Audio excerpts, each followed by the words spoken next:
So not too long ago, I covered Nibiru's applications in the upcoming format, and I think it's time for me to cover its older brother, which is Sphere Mode. Sphere Mode tributes exactly 3 monsters, unlike Lava Golem, which tributes 2, and also Kaijus, which tribute 1, and also Sphere Mode is a tribute summon, not a special summon like Lava Golem and Kaijus. So in other words, you could be under Vanity's Emptiness and still be able to Sphere Mode. A small issue, or technically could be a good thing if you're playing the card, would be the fact that Zombie World really shuts down Sphere Mode because again, it's a non-zombie monster that is actually trying to tribute. And even though Sphere Mode has 0 attack, you still can't attack it or target it with card effects, so once you give it to your opponent, you're gonna have to find a way to get rid of it, otherwise your opponent will be able to link or synchro with it. And it's still a level 10 monster, so your opponent could theoretically normal summon Effect Veiler and then make Psychic and Punisher and kind of kill you at the middle of nowhere. So the main issues that people usually have with Sphere Mode are the following 3. First of all, obviously, you have to tribute 3 monsters, which could be a lot against back row decks or decks that can afford to only summon 2 monsters. Second, if you use your normal summon on Sphere Mode, it means that you don't really have a normal summon for your own engine,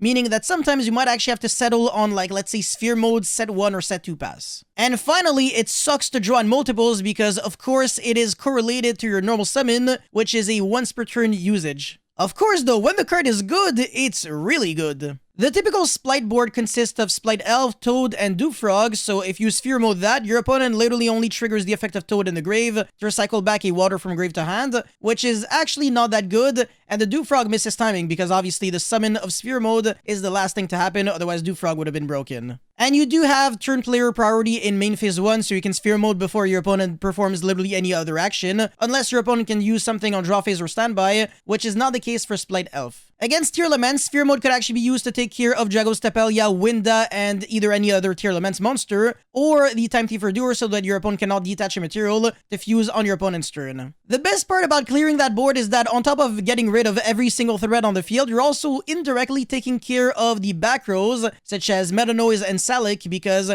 they're only really live when you have a Tier Laments monster on the field. So in other words, if your opponent doesn't have any monster left, then I want to say pretty much your full combo can go through uninterrupted. And again, against back row decks or mid-range decks or decks that can only summon or afford to summon 1 or 2 monsters or summon monsters on your own turn while you're playing, such as Mathmech or Exorcister, Sphere Mode really underperforms. And I'm not saying that those decks never lose to Sphere Mode at all, I'm just saying that for the most part, they will be safe against Sphere Mode because they have inherent ways to kind of play around the card. So in conclusion, it's actually really simple. If you want to play Sphere Mode, go for it. Don't main deck it though, just side deck it, unless maybe you're playing Eldritch and you kind of want to be really spicy. Eldritch is actually a really good deck to play Sphere Mode or Lava Golem because it doesn't really need the normal summon, and people are still always going to be special summoning or ending their turn with a bunch of monsters on the field. And if you're playing Eldritch, you can literally go Sphere Mode set 5 pass, and that's actually a really good going second play. But yeah, that's pretty much all I had to say for this video. Let me know your thoughts about Sphere Mode in the comment section below. As always, don't forget to like and subscribe, and I'll see you guys very soon. Peace.